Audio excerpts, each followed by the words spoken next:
Hey Richard, coming to you from Superior, Colorado, in the dog park. There's Lexi having some fun. Speaking of movement, she's moving a lot. We were asked about how do we manual muscle test. I really liked the answer, and sorry for the dogs getting crazy. There's some kids sledding. We were asked about manual muscle testing and our preference for that. So I do use a handheld dynamometer that I like to have at static positions. It's hard to measure through a range of motion like a old school Cybex. I guess at this point it's old school.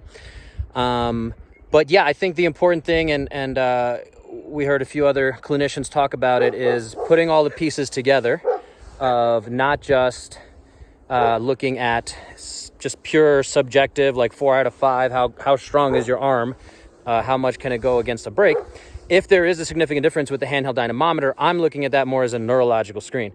The other part, though, is that movement piece where, like our friend said about the light kind of fingertip resistance, that shows a lot of compensations and things like that. So I like that concept of compensation, looking at, again, the big picture, all the movement patterns.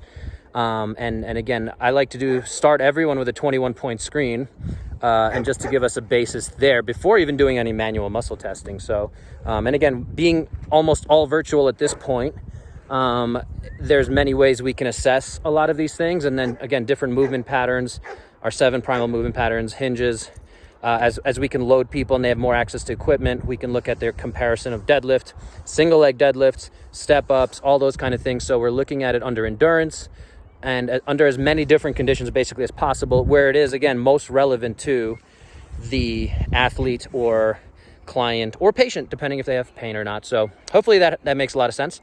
It makes sense in my mind. And again, basically to summarize, we're looking at all the pieces coming together.